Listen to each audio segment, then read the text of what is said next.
Day 2 of driving the 440 to work. She's a little cold. The brakes still work, so that's good. You can see we had some leaks. Tough to see. Had some leaks. And we're off. We're off to work in the 440. She's a little cold right now. I'm actually gonna keep it in first gear.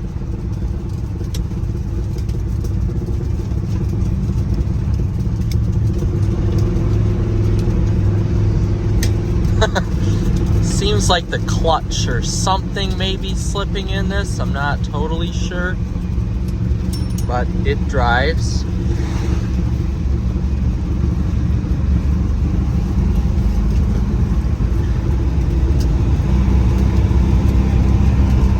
And I have to have that transmission looked at. I'm not totally sure why it's revving so high, but then not going any place.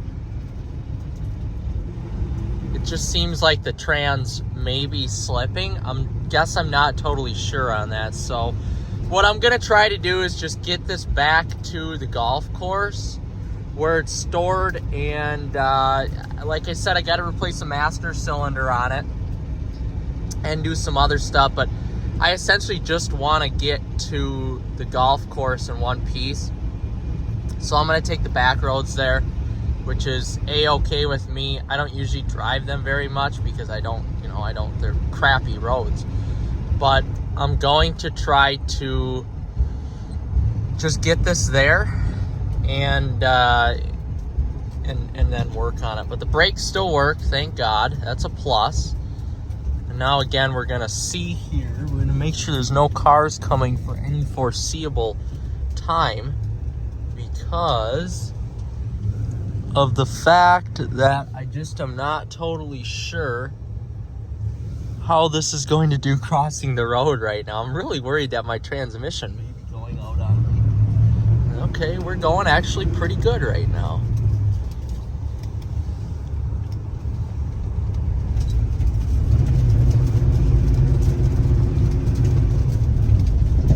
It just drives so good. Here we go. It's just, see the revving. It just, I don't know why it's revving so much just to basically go no speed. You know, it's working so hard for no reason, it seems like. I guess I'm not totally sure what's causing that. Again, this is not the speed that I'm going. Because of the huge tires on this, it's about 10 miles an hour faster than what it should be. But here again, you can see like my engine's really working to get any sort of speed. So I'm not sure what that is. I'm really not sure what is causing that or what it is.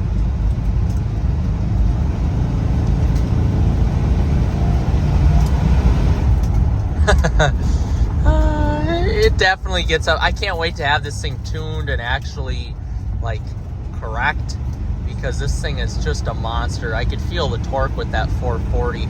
I wish I could experience some of the driving characteristics of this, like in terms of an engine and transmission that's actually working right, because I have a feeling that with the amount of torque that this engine is supposed to have and the amount of horsepower that's supposed to have, this thing is just an absolute monster.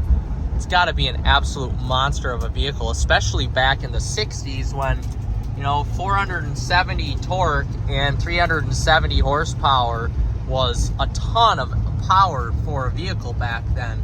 And this is no exception, being such a large vehicle and a coupe. This was what people would consider a muscle car back in the day, which is honestly pretty darn cool. I'm gonna actually close that. I have to fix that. It likes to pop open.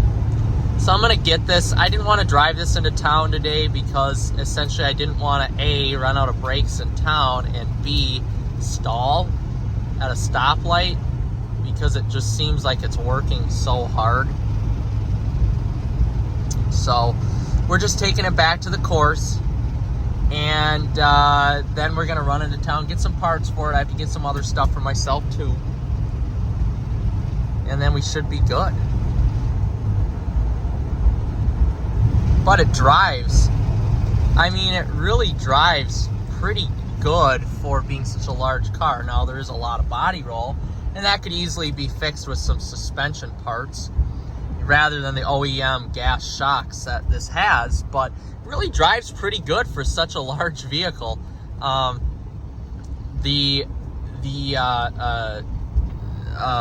front is lowered. Sorry about that. I'm trying to multitask here.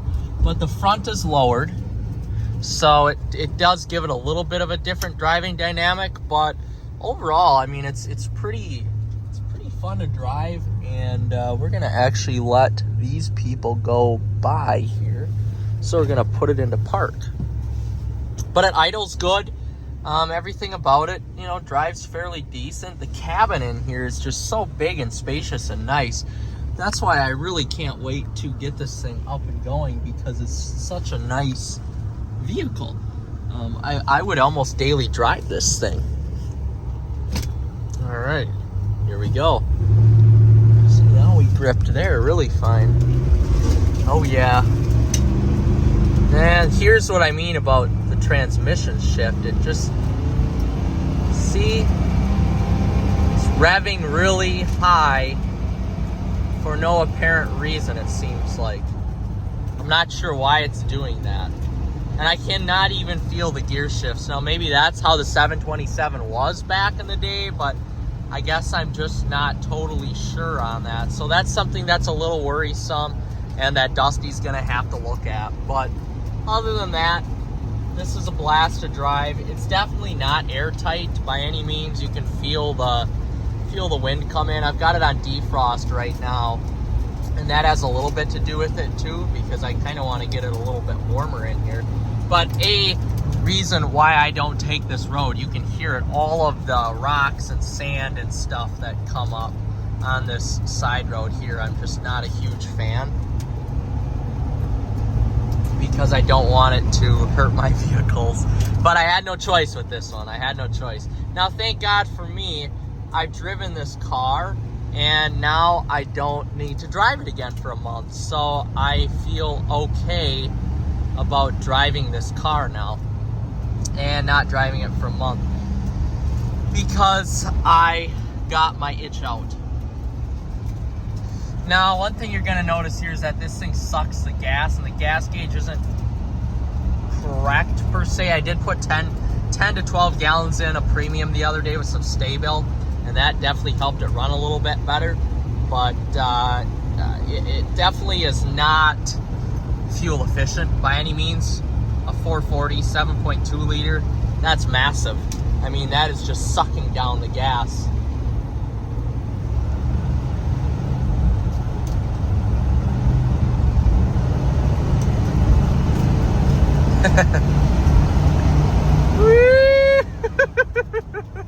Again, that's not the speed we're going. That's 10 miles an hour faster.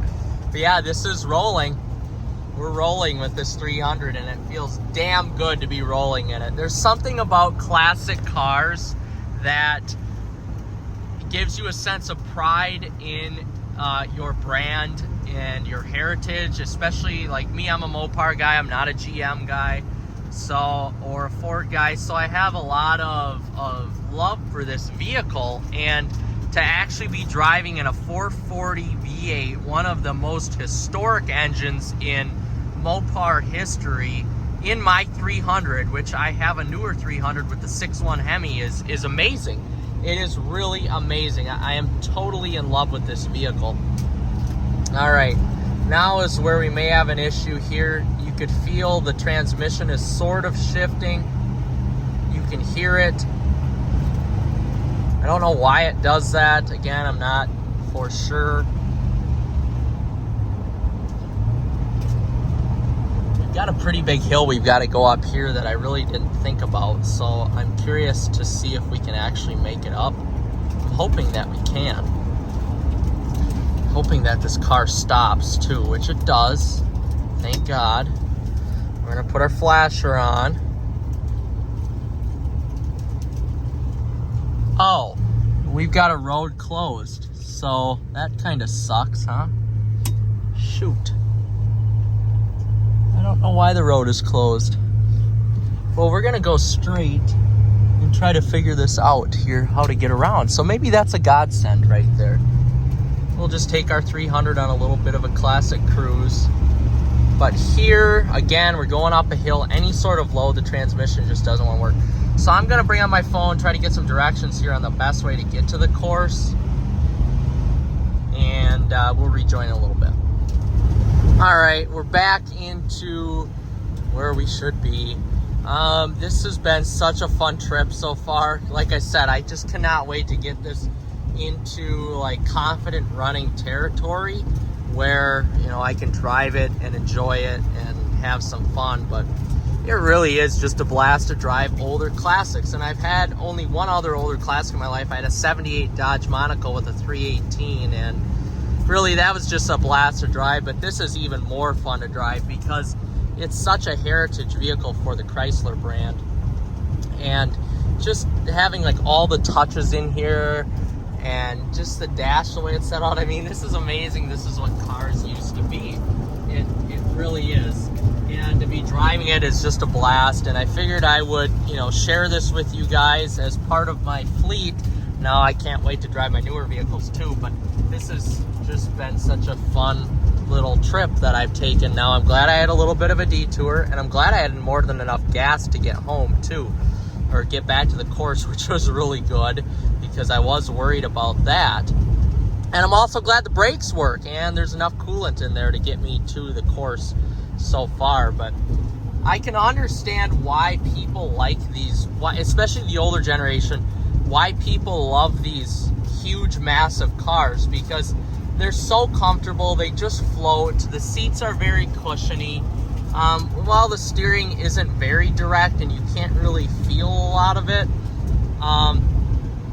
it just provides you with basically a pretty compliant ride, and it really is just a joy to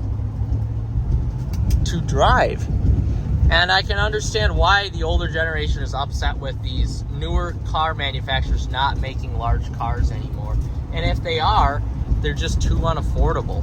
I think of the vehicles that are left that are large cars. You've got S-Class, which I'm comparing to something like this in overall size. So you've got S-Class, you've got 7 Series, you've got Genesis G90, you've got Audi A8, nothing from Cadillac, nothing from Chrysler or Dodge anymore, nothing from Chevy anymore, nothing from Nissan, nothing from Infiniti. You basically only got a handful of large-scale cars left. And I can understand why people are upset at that. Having a large car and having that road presence is awesome. And this is not excluded from that. This vehicle has such a nice road presence to it and such a heft and beef to it that you really feel pretty safe behind the wheel. You've got basically a wall of iron, of steel next to you here protecting you.